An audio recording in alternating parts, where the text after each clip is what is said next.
முதலமைச்சர் ஆக இருந்து கொளத்தூர் தொகுதியில் தோல்வியுற்ற திரு மு.க. ஸ்டாலின் அவர்களும் திருச்சியில் போட்டியிடுவதற்கான வாய்ப்புகள் இருக்குன்னு சொல்லப்படுது. திருமாவர்களும் மு.க. ஸ்டாலின் அவர்களும் போட்டியிட்டா எப்படி இருக்கும்? நல்ல ஜோரா இருக்கும். திருச்சி கிழக்குல நின்று இன்னொரு தடவை ஒரு தோல்வி வந்துச்சுன்னா அது ஒரு மாறாத ரணமாக மாறிடும். அது திமுக கட்சிக்கே ஒரு பெருத்த பின்னடைவாயிடும். இப்போ கூட சரி ஏதோ அடித்த விஜய் அவர்களுடைய அலையில் இதுவும் போயிடுச்சுங்கிற மாதிரி ஒரு கன்சோலேஷன் இருக்கும். இப்போ ரெண்டாவது தடவையும் நின்று ஐயா ஸ்டாலின் அவர்கள் தோற்று போனார்னா எப்படி இருக்குன்னு மட்டும் நீங்கள் யோசிச்சு பாருங்கள். இன்ஸ்டாகிராம்னு ஒன்று இருக்குது, ரீல்ஸ்ன்னு ஒன்று இருக்குதுங்கிறதே திமுக காரங்களுக்கு இன்றைக்கி தான் புதுசாக திடீர்னு நேற்று நைட் தூங்கல எந்திரிச்சோடனே இன்ஸ்டாகிராம்னு ஒன்று இருக்குது, அதைத்தான் விஜய் அவர்கள் தாவேகா கட்சி பயன்படுத்தி ஜெயிச்சாங்கன்றாரா? இந்த ரெண்டு பசங்களை ரீல்ஸ் போடுற பசங்களை கூப்பிட்டு இவர் ஒரு ரீல்ஸ் போட்டாரா இல்லையா ஐயா ஸ்டாலின் அவர்கள்? அன்னைக்கெல்லாம் தெரியாதா? இவிஎம்ல தான் விஜய் அவர்களுக்கு போட்டாங்க. அப்போ 2019 ஜெயிச்சது எப்படி? 2021 ஜெயிச்சது எப்படி? 2024 நீங்கள் ஜெயிச்சது எப்படி? தொடர் வெற்றின்னு பெருமை பேசிட்டு இருந்தீங்களா? அப்போல்லாம் இந்த இவிஎம் கரெக்டாக வேலை செஞ்சிச்சா? உங்களுக்கு தோல்வி வரும்போது மட்டும் அந்த இவிஎம்க்கு மெஷினில் பிரச்சனை வந்துருமா ஏதாவது? இந்த அதிமுகவினுடைய 53 ஆண்டு கால அரசியல் திமுகவை எதிர்த்த அரசியல். அப்ப திமுக கூட நீங்க கை கோத்துக்கிட்டு நீங்க ஆட்சி அமைக்கிறது தான் எங்களுக்கு பிடிக்காத விஷயம். அப்போ திமுகவினுடைய ஆதரவுல அமைச்சரவை ஆகிறதுக்கு, திமுக சப்போர்ட்டை நீங்க வாங்குறதுக்கு தாவேக்காவையே சப்போர்ட் பண்ணி போயிடலாமே. இந்த இதுக்கு அது பரவாயில்லையேங்கிறாங்க அவங்க. கம்யூனிஸ்ட் கட்சிகளாக இருக்கட்டும், விடுதலை சிறுத்தைகளாக இருக்கட்டும், ஐயுஎம்எல்லாக இருக்கட்டும், இவங்க எல்லாமே சொன்ன விஷயம். ஈவன் காங்கிரஸாக இருக்கட்டும், அவங்க கூட என்ன சொன்னாங்கன்னா, அதிமுகவுக்கு நீங்கள் அமைச்சரவையில் இடம் கொடுத்தீங்கன்னா நாங்கள் எங்களுடைய ஆதரவை மறுபரிசீலனை செய்வோம். ஒருவேளை இந்த மிரட்டலுக்கு விஜய் பயந்துட்டாரா? 59 வருடங்களுக்கு அப்புறம், அதுவும் ராஜீவ்காந்தி ஐயாவுடைய நினைவு நாள் அன்னைக்கு மீண்டும் தமிழகத்தில் அமைச்சரவையில் காங்கிரஸ் பங்கெடுக்கிறது உள்ளபடியாக அந்த கட்சிக்கு ஒரு மைல்ஸ்டோன். 59 வருஷம் இந்த வனவாசம் காட்டுக்கு போனதுன்னு சொல்லுவாங்க பாருங்க, அந்த மாதிரி இவங்க 59 ஆண்டு கால வனவாசம் தமிழ்நாட்டில். யாருனால, எதனால, என்ன காரணத்துக்காக மக்கள் உங்க மேல நம்பிக்கை வச்சாங்க? அப்போ இன்னைக்கு இதுவரைக்கும் பார்த்த இந்த ஊழல் விஷயங்கள் எல்லாம் இருக்கக்கூடாது. ஏன்னா என்னையை பொறுத்த வரைக்கும் சாதியவாத மதவாதத்தை விட ஊழல் ரொம்ப மோசம். தீவிரவாதத்தை எப்படி எந்த வழியிலையும் வராமல் ஒழிக்கணும்னு நினைக்கிறோமோ அதே மாதிரி இந்த ஊழலையும் எந்த வகையிலையும் வராத அளவுக்கு ஒழிக்கணும். விஜய் அவர்கள் man of few words but is man of quick actions. அதை நம்ம மறந்துடக்கூடாது. அவர் அக்ரெசிவ் கிடையாது, ஆனால் வெரி அசர்ட்டிவ் பர்சன். ஸோ அவர் கொடுத்த வேலையில் அவர் ப்ராப்பராக எக்ஸிக்யூட் பண்ணிட்டு இருக்காரு. இன்னைக்கு அமைச்சரவையில் இருக்கக்கூடிய அந்த பங்கேற்கக்கூடிய மக்களையும் பாருங்கள். அப்போ இதையெல்லாம் நீங்கள் வச்சு பார்க்கும்போது அவர் எந்த மாதிரி ஒரு அரசியலை தமிழகத்தில் முன்னெடுத்து போகணுங்கிற மக்கள் இதை க்ளோஸாக வாட்ச் பண்ணிட்டு இருக்காங்க. ரமணி,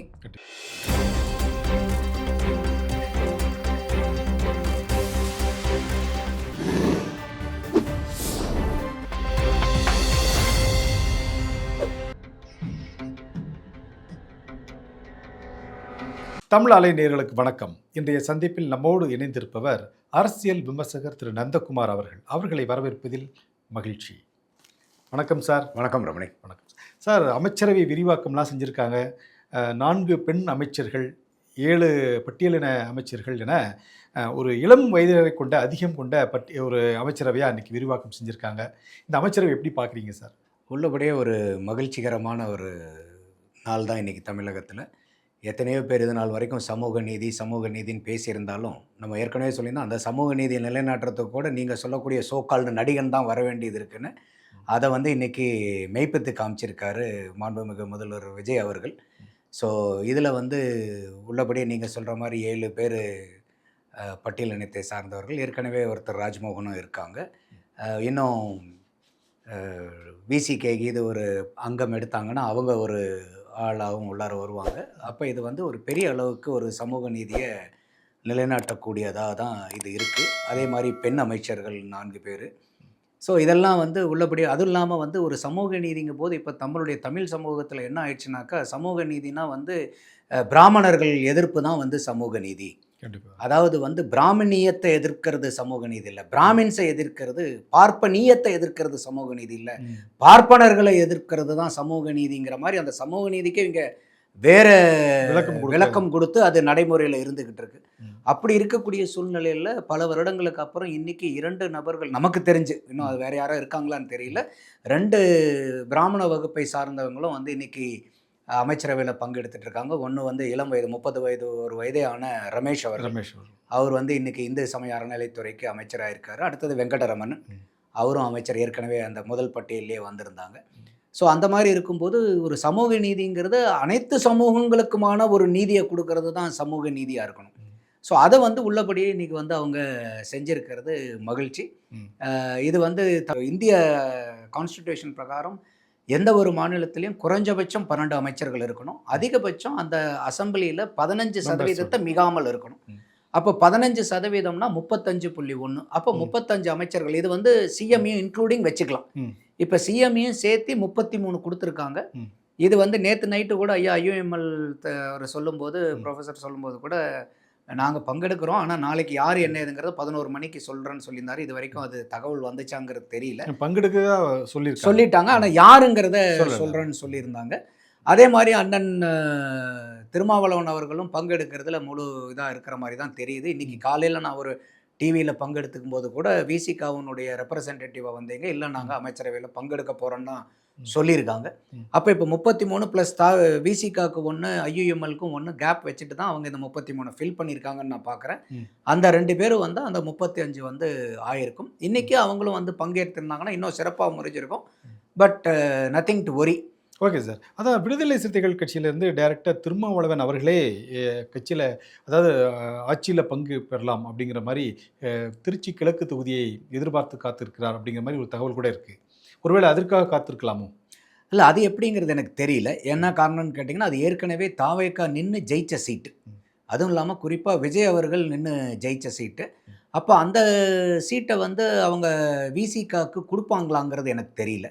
அது ஏன்னா அந்த கட்சியை சார்ந்தவங்களே அதுக்காக உழைத்தவர்கள், இல்லை வந்து இன்னும் வந்து அந்த கட்சிக்காக வந்து வேலை பார்த்தவர்கள் இருப்பாங்க. அவங்களுக்கு இது நிற்க வைக்கிறதுக்கு வாய்ப்பு இருக்கலாம்.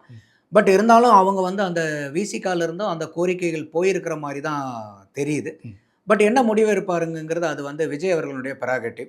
ஸோ அது எப்படிங்கிறத நம்ம பொறுத்து. பத்திரிகையில் ஒரு செய்தி கூட வந்துருச்சு, சிதம்பரம் எம்பி தொகுதியை தாவேக்காவுக்கு கொடுத்துவிட்டு திருச்சி கிழக்கு தொகுதியை, சட்டமன்ற தொகுதியை விடுதலை சிறுத்தைகளுக்கு கொடுத்துக்கலான்னு. ஆனால் இன்னொரு பேச்சு இருக்குது. முதலமைச்சர் ஆக இருந்து கொளத்தூர் தொகுதியில் தோல்வியுற்ற திரு மு.க. ஸ்டாலின் அவர்களும் திருச்சியில் போட்டியிடுறதுக்கான வாய்ப்புகள் இருக்குன்னு சொல்லப்படுது. திருமாவர்களும் மு.க. ஸ்டாலின் அவர்களும் போட்டியிட்டா எப்படி இருக்கும்? நல்ல ஜோராக இருக்கும். இவ்வளவு நாள் வந்து 2 பேரும் சேர்ந்து வந்து பார்த்தீங்கன்னாக்கா தம்பிகளாக இருந்தவர் பயங்கரமாக மற்ற கட்சிகளை பூரா பேசிகிட்டு இருந்தாங்க. இப்போ வந்து அந்த அண்ணன் திருமாவளவன் அவர்களும் ஐயா ஸ்டாலின் அவர்களும் எதிர்த்து நின்னா இவங்க 2 பேரும் எப்படி பேசுவாங்கங்கிறது. ஏன்னா ஐயா ஸ்டாலின் அவர்களுடைய அத்தனை விஷயங்களும் அண்ணன் திருமாவுக்கு தெரியும். அண்ணன் திருமாவை பற்றின அத்தனை விஷயமும் அண்ணன் ஐயா ஸ்டாலின் அவர்களுக்கு தெரியும். அப்போ அவங்க 2 பேரும் நேர் எதிர் துருவத்தில் நின்று போட்டி போட்டாங்கன்னா இது வந்து எந்த அளவுக்கு வந்து இன்னும் பல விஷயங்கள் வந்து ரொம்ப அம்பலப்பட்டு போகிறதுக்கு அதிகமான வாய்ப்புகள் இருக்கும். ஏன்னா அண்ணன் திருமாவளவன் அவர்கள் வந்து தனியார் தொலைக்காட்சிக்கு பேட்டி கொடுக்கும்போதே 7ஆம் தேதி எங்களை கூப்பிட்டு இருந்தார் முதல்வர், கம்யூனிஸ்டுகளையும் கூப்பிட்டுருந்தார். நாங்கள் போயிருந்தோம். அப்போ தான் எங்ககிட்ட சொன்னார், இந்த மாதிரி அதிமுகவை நாங்கள் ஆதரித்து ஆட்சியில் உட்கார வைக்க போகிறோம், நீங்களும் வந்து அதை வந்து ஆதரிக்கணும்னு சொல்லும்போது தான் அப்போ நானே சொன்னேன், இல்லை இது வந்து உங்களை அரசியலுடைய எதிர்காலத்துக்கு சரியாக இருக்காது, உங்களுடைய அரசியல் எதிர்காலமே சூன்யமாயிடுங்கிற ஒரு வார்த்தையை பயன்படுத்துகிறார். அப்போ அந்த அளவுக்கு வந்து அவர் காட்டமாக அன்றைக்கே அவர்கிட்ட விமர்சிச்சிருக்காரு. அதே தான் ஸ்டாண்டர்ட் தான் விசிக்கு ஏதாவது கம்யூனிஸ்ட்டுகளும் எடுத்தாங்க அப்படிங்கிறார். ஸோ அப்போ அதெல்லாம் பிடிக்காதனால தான் இன்றைக்கி வந்து அவங்களுக்கு தாவேக்காக்கு சப்போர்ட் பண்ணுறாங்க.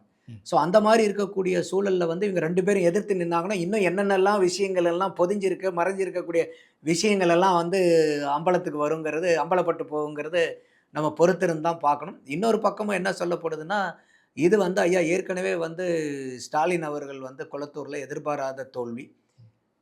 அந்த மாதிரி இருக்கும்போது அவர் இப்படியே இருக்கிறது தான் பரவாயில்ல, திருப்பி திருச்சி கிழக்கில் நின்று இன்னொரு தடவை ஒரு தோல்வி வந்துச்சுன்னா அது வந்து ஒரு மாறாத ரணமாக மாறிடும். அது வந்து திமுக கட்சிக்கே வந்து ஒரு பெருத்த பின்னடைவாயிடும். இப்போ கூட சரி ஏதோ வந்து அடித்த விஜய் அவர்களுடைய அலையில் இதுவும் போயிடுச்சுங்கிற மாதிரி ஒரு கன்சோலேஷன் இருக்கும். இப்போ 2வது தடவை நின்று ஐயா ஸ்டாலின் அவர்கள் தோற்று போனார்னா எப்படி இருக்குன்னு மட்டும் நீங்கள் யோசிச்சு பாருங்கள். Okay sir. அதான் நீங்க சொல்றீங்க ஒரு எதிர்பாராத தோல்வின்னு. ஆனா திரு மு.க. ஸ்டாலின் அவர்கள் தஞ்சாவூர்ல பேசும்போது ஒரு விஷயத்த சொல்றாரு. குழந்தைகளை வைத்து தாவேக்கா வந்து வாக்கு வங்கிய வாங்கிட்டாங்க. அதே மாரி சமூக வலைத்தளங்கள்ல குறிப்பா இன்ஸ்டாகிராமை பயன்படுத்தி ஆட்சியை கைப்பற்றிட்டாங்க. அப்படிங்கிற ஒரு குற்றச்சாட்ட சொல்றாரே. இதெல்லாம் விரக்தியினுடைய வெளிப்பாடு ரமணி. இன்னைக்கு வந்து திமுகவுக்கும், அவங்க ஐடி விங்குக்கும் அவங்களுக்கெல்லாம் தெரியாத இன்ஸ்டாகிராமா விஜய் அவர்களுக்கு தெரிஞ்சிற போகுது. இவங்க 2 வருஷம் 4 மாசம் குழந்தை அரசியல்ல. நீங்க 76 வருஷம். இன்னைக்கு ஐடில யாரு ஸ்ட்ராங்குங்கிறது உலகத்துக்கே தெரியும். நரேட்டிவ் செட்டிங்ல யாரு கிங்குங்கிறது உலகத்துக்கே தெரியும்.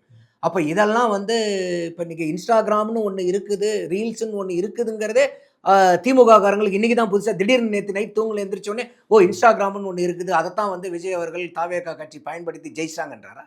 இந்த 2 பசங்கள ரீல்ஸ் போடுற பசங்கள கூப்பிட்டு இவரு ஒரு ரீல்ஸ் போட்டாரா இல்லையா? ஐயா ஸ்டாலின் அவர்கள். அன்னைக்கெல்லாம் தெரியாதா?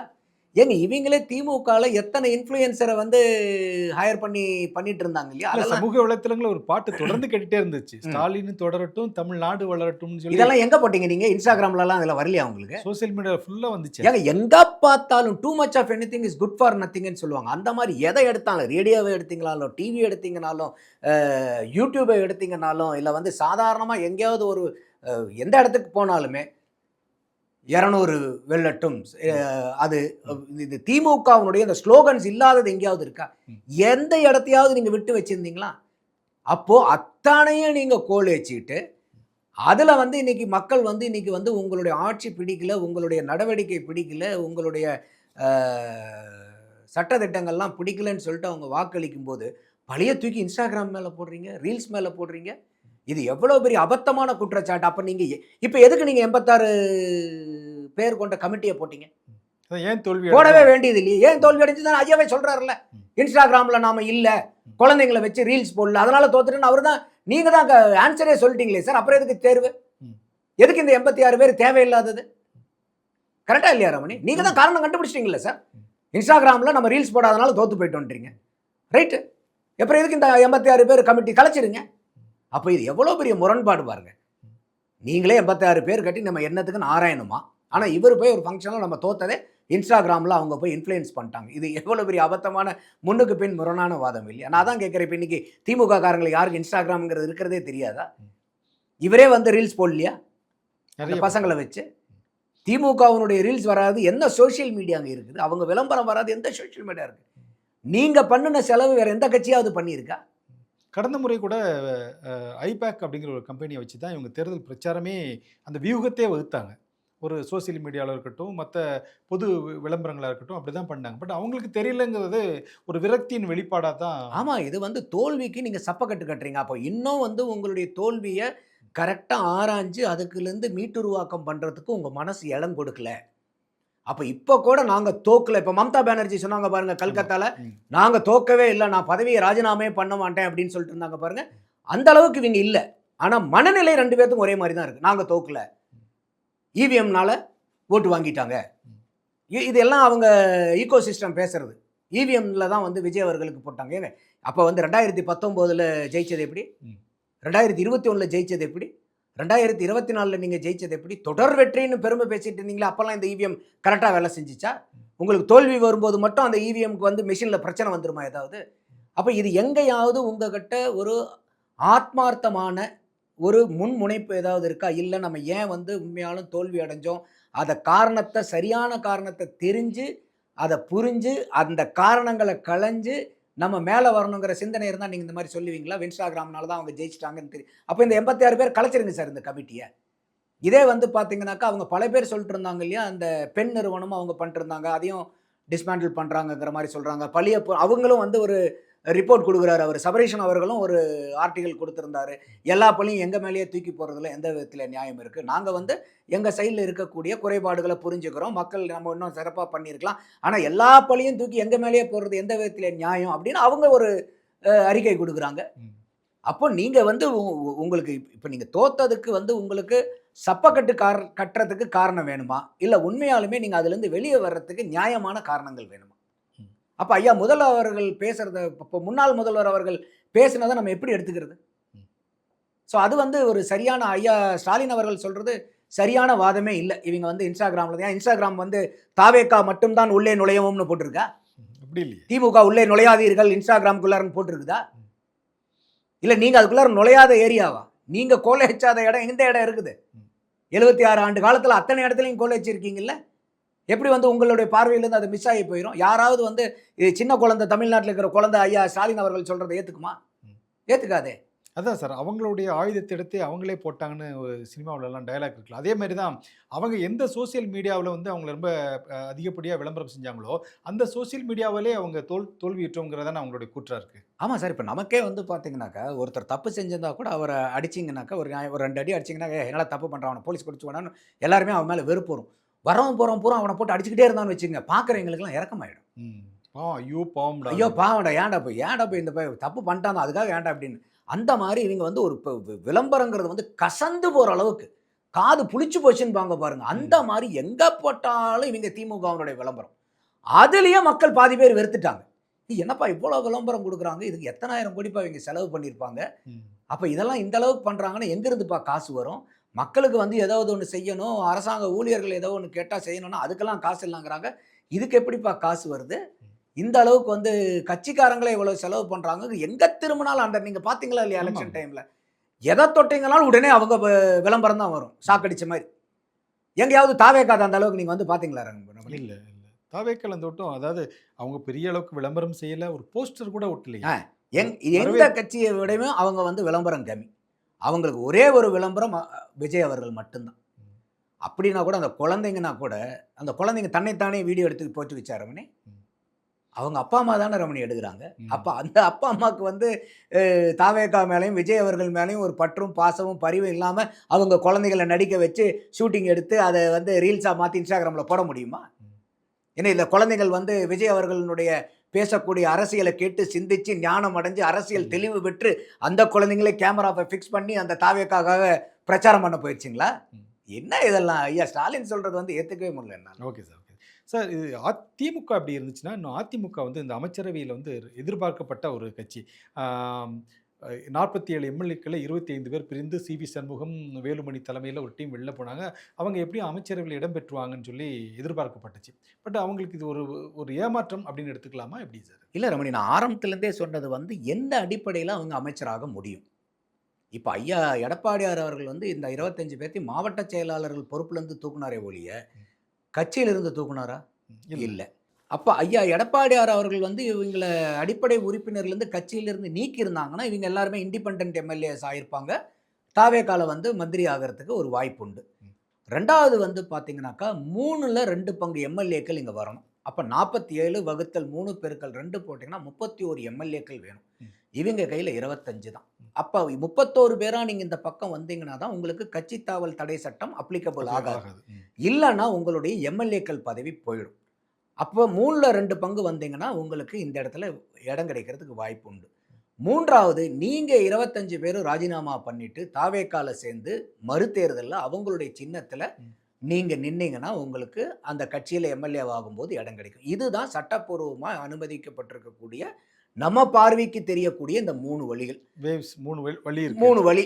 அப்போ இந்த 3 வழியுமே வந்து இன்னைக்கு வரைக்கும் அந்த எஸ்பி வேலுமணி, சிவி சண்முகமுடைய குரூப் என்ன சொல்கிறாங்க, நாங்கள் அதிமுகவை உடைக்கிறதே எங்கள் எண்ணம் இல்லைங்கிறாங்க தெளிவாக. இந்த நொடி பொழுது வரைக்கும் எங்களுக்கு பொதுச் செயலாளர் எடப்பாடியார் அவர்கள் தான். ஆனால் இந்த அதிமுகவினுடைய 53 ஆண்டு கால அரசியல் திமுகவை எதிர்த்த அரசியல். அப்போ திமுக கூட நீங்கள் கை கோத்துக்கிட்டு நீங்கள் ஆட்சி அமைக்கிறது தான் எங்களுக்கு பிடிக்காத விஷயம். அப்போது திமுகவினுடைய ஆதரவில் அமைச்சரவை ஆகிறதுக்கு திமுக சப்போர்ட்டை நீங்கள் வாங்குறதுக்கு தாவேக்காவையே சப்போர்ட் பண்ணி போயிடலாமே. இந்த இதுக்கு அது பரவாயில்லையேங்கிறாங்க அவங்க. அதான் தீய சக்தியான்னு செலக்ட் பண்ணுறாங்க. அப்போ இந்த 2ல் இப்போ இன்றைக்கி எல்லா பிரச்சனைக்கும் காரணமே திமுக அதிமுகவை ஆட்சியில் கொண்டாந்து உட்கார வைக்கணும், விஜய் அவர்களை ஆட்சி அமைக்க எந்த இடத்துலையும் விட்டுறக்கூடாதுன்னு அவங்க எடுத்த அந்த ஒரு தவறான முனைப்பு முடிவு தான் இன்னைக்கு திமுகவும் பெரிய அளவுக்கு அம்பலப்பட்டு போயிருக்குது. அவங்க அம்பலப்பட்டு போனதும் இல்லாமல் இன்னைக்கு அதிமுகவையும் அவங்க 2ஆக உடைச்சிருக்காங்க. ஆனால் பழியும் பாவமும் இப்போ இன்னைக்கு எங்கே போயிருக்குது, தாவேக்கா மேலே போயிருக்குது. அதிமுகவை அவங்க தான் உடைச்சாங்க. உடைச்சது எதனால், உடைப்பட்டது எதனாலன்னா அவங்க சொல்கிறது இல்லை, திமுகவை ஆதரிக்கிறது எங்களால் எந்த ஜென்மத்துக்கும் எடுத்துக்க முடியாது, எங்களுடைய ஃபவுண்டிங் பிரின்சிபலுக்கு எகென்ஸ்ட்டுங்கிறாங்க. அப்போ இந்த அளவுக்கு நீங்கள் அம்பலப்பட்டு போயிருக்கீங்க. அப்போ அவங்களுக்கு அந்த ஃபேக்ஷனுக்கு அதிமுகவை விட்டு வெளியே வரணுங்கிற எண்ணமே இல்லை. எடப்பாடியார் அவர்களும் மாவட்ட செயலாளர் இருந்து தூக்கியிருக்காரு. ஏன் அடிப்படையில் இருந்து உறுப்பினர்ல இருந்து தூக்கல? பதவி போயிடும் இல்லையா? அப்ப அவருக்கும் அந்த எண்ணம் இல்லை. அவருக்கு முன்னாடியும் போக முடியல, பின்னாடியும் போக முடியல. அவருக்கு அந்த சூழ்நிலையில் இருக்கார். அப்படி இருக்கும்போது எந்த இடத்துல வந்து இவங்களுக்கு அமைச்சரவை பதவிக்கு ஆசைப்பட்டு இவங்க சப்போர்ட் பண்றாங்கன்னு சொல்லுங்கன்னு நான் விவாதத்துல என்னோட இன்டர்வியூல எல்லாத்தையுமே கேட்டிருக்கேன். யாருமே பதில் சொல்லு. ஆனா சார், தாவேக்காவுக்கு ஆதரவு கொடுக்கக்கூடிய கூட்டணி கட்சிகள், ஆதரவு கட்சிகள், அதாவது கம்யூனிஸ்ட் கட்சிகளாக இருக்கட்டும், விடுதலை சிறுத்தைகளாக இருக்கட்டும், ஐயுஎம்எல்லாக இருக்கட்டும், இவங்க எல்லாமே சொன்ன விஷயம், ஈவன் காங்கிரஸாக இருக்கட்டும், அவங்க கூட என்ன சொன்னாங்கன்னா, அதிமுகவுக்கு நீங்கள் வந்து அமைச்சரவையில் இடம் கொடுத்தீங்கன்னா நாங்கள் எங்களுடைய ஆதரவை மறுபரிசீலனை செய்வோம். ஒருவேளை இந்த மிரட்டலுக்கு விஜய் பயந்துட்டாரா? இல்ல, காங்கிரஸ் வந்து இதுல அந்த கண்டிஷன் வைக்கல. நான் ஒரு விவாதத்துல இருக்கும்போதே காங்கிரஸ் சார்பா வந்த கார்த்திக் சிதம்பரம் ஒரு பேட்டியில் அவர் தனிப்பட்ட முறையில், ஆனா அந்த ஸ்போக்ஸ் பர்சன் வந்து கட்சி சார்பா வந்து எங்களுக்கு அவங்க அதிமுக கிட்ட ஆதரவு வாங்கினாங்கனாலும் எங்களுக்கு பிரச்சனை இல்லைங்கிறத அவங்க அனௌன்ஸ் பண்ணாங்க. இப்போ இந்த 3 பேரும் சொல்றது வந்து பார்த்தீங்கன்னா அவங்க எல்லாருமே சொல்லியிருக்காங்க. அதுல மாற்று கருத்துல. என்னுடைய கேள்வி என்னன்னா, நாங்க தாவேக்காக்கு ஆதரவு கொடுப்போம், ஆனா திமுக கூட்டணியில் இருப்போம். இது என்னங்க இது? அந்த லாஜிக்கே இல்லை அந்த கேள்வி. அதாவது ஆளும் கட்சிக்கும் ஆதரவாக இருப்போம், எதிர்கட்சி கூட்டணியில் இருப்போம் அப்படின்னா இது வந்து ஒரு முரண்பாடான கருத்து இல்லையா? அப்போ நீங்க ஏதாவது ஒரு பக்கம் இருங்க. அப்போ அப்போ இவங்க என்ன நினைக்கிறாங்கன்னா, விஜய் அவர்களுடைய இந்த அமைச்சரவனுடைய குடிமி நம்ம கையில் இருக்கணும், நம்ம வேணுங்கும் போது பூரா சுண்டி இழுக்கிறதுக்கு வசதியா இருக்கணும். ஏங்க அந்த அளவுக்கு ஏமாலியா அவரு? அப்போ இன்னைக்கு அவங்க இன்னைக்கு வந்து ஆதரவு கொடுத்து போட்டாங்க. அப்போ அவங்களே என்ன சொல்றாங்க, நீங்க வாங்க அமைச்சரவையில் பங்கெடுங்கன்றார். இப்போ இது வரைக்கும் திமுக ஆண்டும் போது மைனாரிட்டி அரசாங்கமோ இல்லை மெஜாரிட்டி அரசாங்கமோ இருந்தபோது என்னைக்காவது வந்து கூட்டணி கட்சிகளை வாங்க ஆட்சியில் பங்கெடுத்துங்கன்னு கேட்டிருக்காங்களா? இல்லை. இன்னைக்கு விஜய் அவர்கள் கூப்பிடுறாங்க. ஆமா, அவங்க விக்ரவாண்டியில் என்ன சொன்னாங்களோ அதே கருத்தை முதல் மாநாட்டிலே சொல்றாரு. அவர் இன்னைக்கு சொல்லல. இன்னைக்கு சொன்னீங்கன்னா கூட நீங்க மைனாரிட்டியா இருக்கிறனால எங்களை கூப்பிடுறாருன்னு நீங்க சொல்லலாம். முதல் மாநாட்டிலே சொன்னார், நம்மளால தனியா ஜெயிச்சு ஆட்சி அமைக்க முடியும், இருந்தாலும் நம்மளை நம்பி வரக்கூடிய கூட்டணி கட்சிகளுக்கு ஆட்சியில பங்கு, அதிகாரத்துல பங்கு கொடுப்போம். அதை இவங்க நம்பி போகல. ஐயோ நம்பாம விட்டுட்டோமே இன்னைக்கு வருத்தப்பட்டு அழுதுட்டு இருக்காங்க. அது வேற ஸ்டோரி.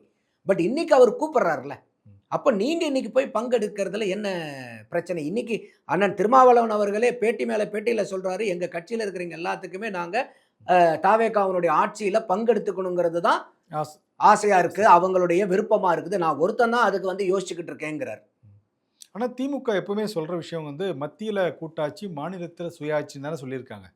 அவங்க கூட இவங்க கூட்டணி வச்சுக்கிட்டு திருமாவளவன் அவர்களும் பேசும்போதெல்லாம் சொல்றாரு, நம்ம ஆட்சியிலும் பங்கு வேணும், அதிகாரத்திலும் பங்கு வேணும், அப்போ தான் வந்து ஒரு மாநிலத்தில் வந்து ஒரு சமத்துவத்தை பேணி பாதுகாக்க முடியும் அப்படின்லாம் சொல்றாரு.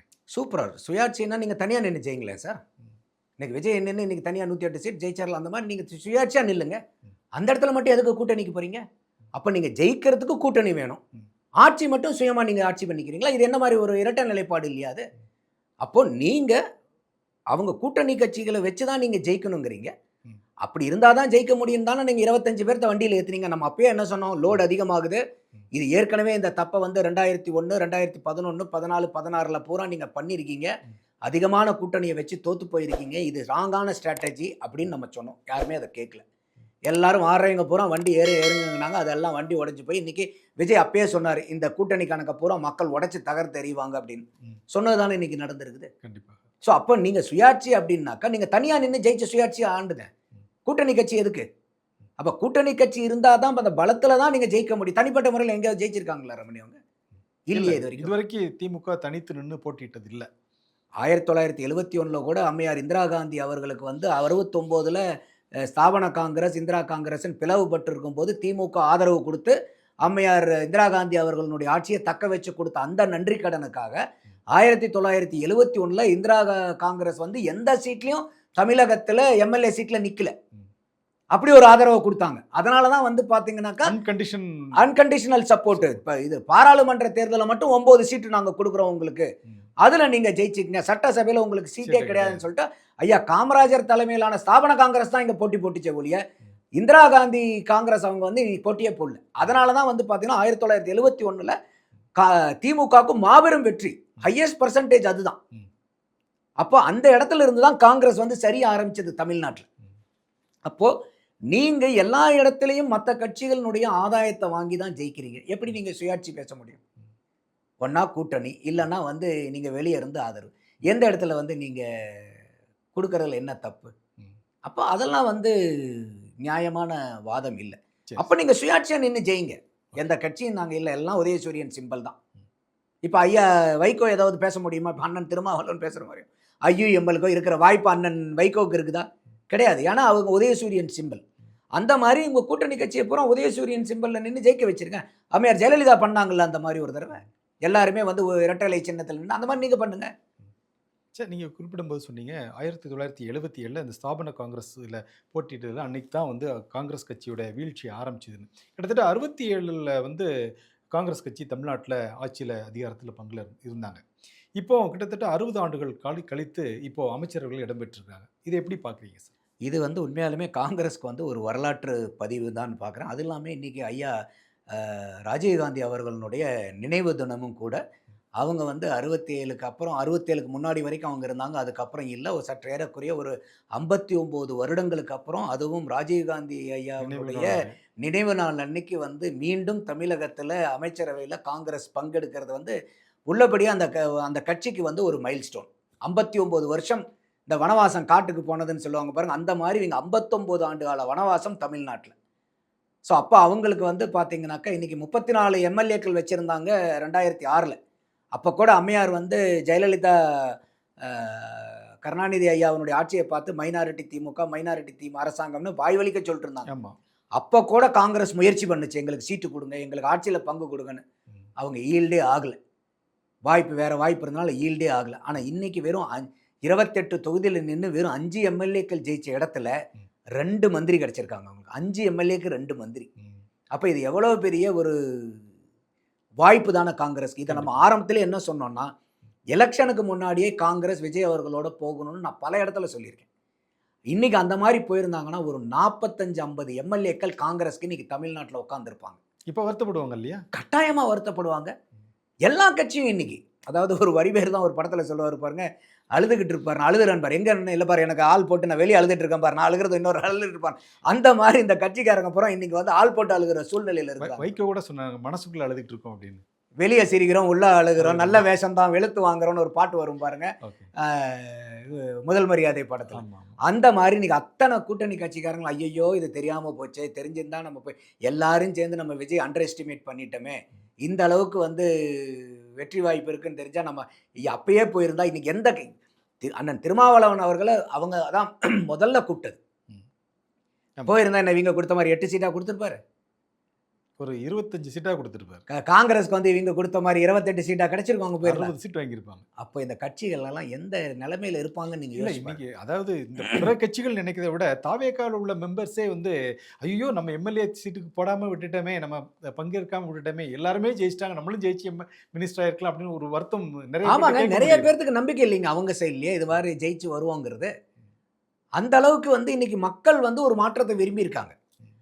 அப்ப இன்னைக்கு வந்து இந்த வெற்றியை யாருமே எதிர்பார்க்காத வெற்றி. விஜய் அவர்கள் ஒருத்தர் தான் சொல்லிட்டு இருந்தாரு, கான்ஃபிடென்ட்டா இருங்க நல்லதே நடக்கும். கான்ஃபிடென்ட்டா இருங்க நல்லதே நடக்கும். அந்த ஒரு மனுஷன் தான் திருப்பி திருப்பி சொல்லிட்டே இருந்தார். அந்த ஒரு மனுஷனுக்காக தானே இவ்வளவு ஓட்டம். அத்தனை ஓட்டம் அந்த ஒரு மனுஷனுக்காக தான்.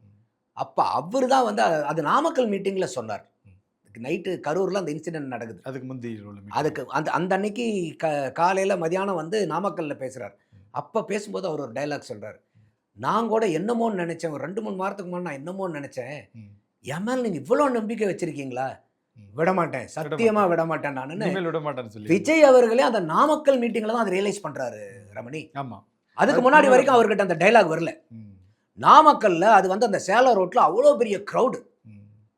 அந்த இத பார்த்துட்டு அவருக்கே வந்து அப்பதான் அவருக்கே நம்பிக்கை வந்திருக்கு. ஆமா. நம்மள நம்பி இவ்வளவு என் பேர் மேல இருக்காங்க. இவ்வளோ நம்பிக்கை வச்சிருக்கீங்களா? நான் கூட என்னமோன்னு நினைச்சேன் அப்படின்னாரு. அந்த வார்த்தை பயன்படுத்தினார். அதாவது ரொம்ப யதார்த்தமா சொல்றாரு. அவரு மனசுல இருந்து வெளிப்படையா சொல்றாரு. ஆமா. நான் கூட என்னமோன்னு நினைச்சேன். என் மேல இவ்வளோ நம்பிக்கை வச்சிருக்கீங்களா? விடமாட்டேன். சத்தியமா விடமாட்டேன்னு அவரு அங்கதான் அவர் வந்து அந்த கான்ஃபிடன்ஸ் வந்து அவருக்கு பயங்கரமா கியர் அப் ஆனது. அன்னைக்கு சாயந்தரமே புஷ்ன்னு காத்து போன மாதிரி இந்த கரூர் இன்சிடென்ட். சம்பவம். அன்னைக்கு அந்த அன்னைக்கே வந்து அடுத்த நாள் நான் போய் பேசுறேன். இல்ல அவர் மேல தப்பு கிடையாது. ம். ஆமா, நீங்க தான் தொடர்ந்து அதை பத்தி பேசிட்டு இருந்தீங்க. தப்பு கிடையாது இது. அதே மாதிரி டிவி விவாதத்திலையும் சொன்னேன், இல்லை எந்தெந்த இடத்துல குளறுபடி நடந்திருக்குன்னு எப்படி வந்து ஈவன் அவங்க அமுதா ஐஏஎஸ் அவங்க உட்கார்ந்து அந்த பேட்டி கொடுத்ததுல கூட எவ்வளோ வந்து கேப்ஸ் இருக்கு, எதையெல்லாம் வந்து அவங்க வந்து கொஞ்சம் மூடி மறைக்க பார்க்குறாங்கங்கிறத பூரா நம்ம போய் பேசணும். அப்போ அந்த இடத்துல நான் அப்பயே சொன்னேன், இல்லை இவங்க வந்து அதுவும் இல்லாமல் அந்த ஹைகோர்ட் தீர்ப்பும் அவங்களுக்கு வந்து எதிராக வந்த உடனே பிடிச்சு தாவேக்காவையும் விஜய் அவர்களையும் வந்து சின்னாபின்னப்படுத்தாதவங்க கிடையாது. இதோட தாவேக்கா முடிஞ்சு போச்சு அப்படின்ட்டாங்க. ஆனா இன்னைக்கு அப்ப கூட நம்ம சொல்லிட்டு இருந்தோம், இல்ல இது வந்து அவர் மேல என்ன தப்பு இருக்குது. அதுக்கப்புறம் அந்த சுப்ரீம் கோர்ட்ல வந்ததுக்கு அப்புறம் தான் அவங்க அந்த ஒரு பிரீத்திங் கிடைச்சது. அப்பதான் அவங்க ஆனா அப்பயே சொன்னேன், இல்ல நீங்க வந்து இந்த மாதிரி போட்டு நசுக்கிறது வந்து நீங்க இந்த கரூர் இன்சிடென்ட்டுக்கு அப்புறம் இல்ல தாவேக்கா முடிஞ்சு போச்சுன்னாங்க. நான் சொன்னேன், கரூர் இன்சிடென்ட்டுக்கு அப்புறம் தான் தாவேக்காக்கு வாக்கு வங்கி அதிகரிக்குதுன்னு. நான் அவருக்கு சிம்பத்தி ஓட்டு கிடைக்குது. நான் ஏற்கனவே சொன்ன மாதிரி தான், எல்லாரும் போட்டு ஒரு ஆள் அடிச்சுக்கிட்டே இருந்தீங்கன்னா என்ன ஆகும்? பாவம் இறக்கம் வந்துடும், அனுதாபம் வந்துடும். அந்த மாதிரி நீங்க நடந்ததுக்கு பூரா எல்லாமே அவர் தான் காரணம், அவர் தான் காரணம், அவர் தான். நீங்க அவரும் ஒரு காரணம்னு சொல்லியிருந்தீங்கன்னா கூட மக்கள்கிட்ட எடுத்துப்பட்டிருக்கும். ஆனா அவர் தான் முழுக்க முழுக்க காரணம் காரணம் காரணம் எல்லாரும் போட்டு போட்டு போட்டு பராண்டி அவரை அது பூரா அனுதாபம். அப்பயே சொன்னேன், இல்லை இந்த கரூர் இன்சிடென்ட்டுக்கு அப்புறம் அவருக்கு வாக்கு வங்கி ஏறி இருக்குன்னு. நான் அது பூரா இன்னைக்கு பாருங்க எல்லாமே உண்மையாக வருது. கண்டிப்பாக சார். இன்னைக்கு அறிவிச்சிருக்கக்கூடிய இந்த விரிவாக்கம், அதாவது அமைச்சரவை விரிவாக்கத்தில் 30 வயதுக்கு கீழே ஏராளமான அமைச்சர்கள் இருக்காங்க. இப்போது தாவேக்காவில் புதுசாக ஆட்சி அமைக்கிறாங்க. இளம் எம்எல்ஏஸ்லாம் இப்போ அமைச்சர்கள் ஆகியிருக்காங்க. இவங்களுக்கு ஒரு அரசியல் விமர்சகராக நீங்கள் சொல்லக்கூடிய கருத்துக்கள் என்ன சார்? இல்லை, இது வந்து எனக்கு தெரிஞ்ச ஒரு வயசு அதிகமாக இருக்கிறது கம்மியாக இருக்குங்கிறது எனக்கு ஒரு இது இல்லை. இந்த மினிஸ்டர்கள் எல்லாமே ஒரு வில் பவர் வேணும், ஒரு டிட்டர்மினேஷன் வேணும். இன்றைக்கி வந்து விஜய் அவர்களுக்கு வந்து இவங்க பக்கபலமாக இருக்கணும். ஏன்னா விஜய் அவர்கள் சொல்கிறாரு, நான் ஒரு பைசாவும் தொட மாட்டேன், ஒருத்தரையும் ஒரு பைசா தொட விட மாட்டேன். அப்போ இது வந்து விஜய் அவர்களுக்கு உண்டான அந்த வில் டிட்டர்மினேஷன் அந்த அமைச்சரவைக்கும் இருக்கணும். ஏன்னா வந்து விஜய் அவர்களே எல்லா இடத்துலையும் போய் நின்று எல்லாத்தையும் செஞ்சிட முடியாது, நாட் பாசிபிள் ஹியூமன். பட் அவருக்கு அந்த கண்ட்ரோல் இருக்குது, கமாண்ட் இருக்குது. பட் இது வந்து ஒரு டீம் மாதிரி தான். இப்போ ஒரு டீமில் வந்து ஒரு கேப்டன், சூப்பரான கேப்டன், டீம் மெம்பர்ஸ் நல்லா இருந்தால் தானே இது டீம் கேம். இது டீம் தோத்துரும். அப்போ வந்து இந்த டீம் கேமில் டீம் மெம்பர்ஸும் வந்து சப்போர்ட் பண்ணணும் கேப்டன் எடுக்கிற முடிவுக்கு. அப்போ இந்த இளைஞர்களாக இருக்கிறவங்க இன்னைக்கு எதனால் நீங்கள் இன்னைக்கு ஜெயிச்சு அமைச்சராக இருக்கீங்கிறத சற்றே யோசிச்சு பாருங்கள். யாருனால, எதனால், என்ன காரணத்துக்காக மக்கள் உங்கள் மேலே நம்பிக்கை வச்சாங்க. அப்போ இன்னைக்கு இதுவரைக்கும் பார்த்த இந்த ஊழல் விஷயங்கள் எல்லாம் இருக்கக்கூடாது. ஏன்னா என்னையை பொறுத்த வரைக்கும் சாதியவாதம் மதவாதத்தை விட ஊழல் ரொம்ப மோசம். தீவிரவாதத்தை எப்படி வந்து எந்த வழியிலையும் வராமல் ஒழிக்கணும்னு நினைக்கிறோமோ அதே மாதிரி இந்த ஊழலையும் எந்த வகையிலையும் வராத அளவுக்கு ஒழிக்கணும். ஊழல் லஞ்சங்களை அதை ஒழிச்சோம்னாவே சமுதாயத்தில் வந்து பல தீமைகளை வந்து களையெடுத்துடலாம். அப்போ இந்த இளைஞர்கள் எல்லாமே அதுக்கு வந்து பொலிட்டிக்கல் இருக்கணும். ஏன்னா இந்த வயசில் இந்த மாதிரி ஒரு ஆகச்சிறந்த வாய்ப்பு யாருக்கும் கிடைக்காது. அப்போ அந்த ஒரு பெரு வாய்ப்பு கிடைச்சிருக்கும் போது அதனுடைய பொறுப்புணர்வை உணரணும். மக்கள் எந்த அளவுக்கு நம்பிக்கை வச்சுருக்காங்க. ரெண்டாவது வந்து பார்த்தீங்கன்னா, நிறையா பேர் வந்து இவங்க புதுசாக இருக்காங்க, இவங்களுக்கு என்ன தெரியும். நான் அதான் சொல்கிறது உண்டு. சரி, இப்போ இது வரைக்கும் அமைச்சர் பெருமக்களாக இருந்தாங்கல்ல, அவங்கள பூரா கூப்பிட்டு வச்சு அவங்க துறை சார்ந்த ஒரு தேர்வு வைங்க, எத்தனை பேர் பாஸ் ஆகுறாங்கன்னு பார்க்கலாம். இல்லை சீனியர் ஜூனியருங்கிற கேட்டகரிலாம் கிடையாது, அதெல்லாம் ஒன்றும் கிடையாது. அப்போ எனக்கு என்னன்னா, இப்போ இன்னைக்கு ஐயா முதல்வர் விஜய் அவர்களுக்கு கூட எனக்கு என்ன ஒரு வேண்டுகோள்னா, இன்னைக்கு அமைச்சர் பெருமக்களாக இருக்கிறவங்களுக்கு அத்தனை பேர்த்துக்கும் ஒரு இண்டக்ஷன் ப்ரோக்ராம் கண்டக்ட் பண்ணுங்க. துறை சார்ந்த இண்டக்ஷன் ப்ரோக்ராம் ஒரு சிஸ்டமேட்டிக்காக. அது வந்து எப்படி வந்து ஒரு மக்கள் அரசியல், இன்னைக்கு வந்து இருக்கக்கூடிய பியூரோக்ரசி, கவர்னன்ஸ், இது அவங்களுடைய துறை, இது எல்லாமே வந்து எப்படி வந்து ஃபங்க்ஷன் ஆகுது, எப்படி இன்டர் கனெக்ட் ஆகுது. அப்போ ஒரு ஒரு அமைச்சரனுடைய பங்கெடுப்பு இதில் எவ்வளோ முக்கியம், எந்தெந்த இடத்துலங்கிற மாதிரி. இப்போ நிறுவனத்துக்கு போனோம்னா நம்ம இப்போ வந்து ஒரு போய் சேர்றோம்னு வச்சுக்கிங்களேன் ரமணி, நமக்கு இதுதான் முத வேலையாக இருந்தாலும் சரி, இல்லை பல வருடங்கள் வேறு கம்பெனியில் வேலை செஞ்சுட்டு புதுசாக ஒரு கம்பெனிக்கு போயிருந்தாலும் அந்தந்த ஒவ்வொரு கம்பெனியுமே அவங்களுடைய கம்பெனி சார்ந்து, அவங்களுடைய துறை சார்ந்து, அவங்கக்கிட்ட இருக்கக்கூடிய பாலிசிஸ் ப்ரொசீஜர்ஸை பூரா அந்த ஊழியரை நல்லா அண்டர்ஸ்டாண்ட் பண்ணிக்கணுங்கிறதுக்காக அந்த இண்டக்ஷன் ப்ரோக்ராம் வைப்பாங்க. அந்த இண்டக்ஷனில் எல்லாமே கற்றுக்கலாம், யாருக்குமே கற்றுக்க முடியாதுங்கிறதுலாம் இல்லை. அப்போ ஒரு 20 வருஷம் இந்த கம்பெனியில் வேலை பார்த்துட்டாரு, அப்போ அந்த கம்பெனிக்கு போனால் ஈஸியாக இல்லை. 20 வருஷம் வேலை பார்த்தவருக்கு இன்னொரு கம்பெனி மாறினா அவருக்கு ரொம்ப கஷ்டம். ஏன்னா இந்த கம்பெனியினுடைய கல்ச்சரே வேற, அந்த கம்பெனியினுடைய கல்ச்சர் வேற. அப்போ அந்த கம்பெனிக்கு உண்டான ஆட்களாக மாற்றணும். அப்போ இன்னைக்கு வந்திருக்கக்கூடிய இந்த அமைச்சர் பெருமக்களை நீங்கள் இண்டக்ஷன் கண்டக்ட் பண்ணுங்க ஒரு துறை சார்ந்து.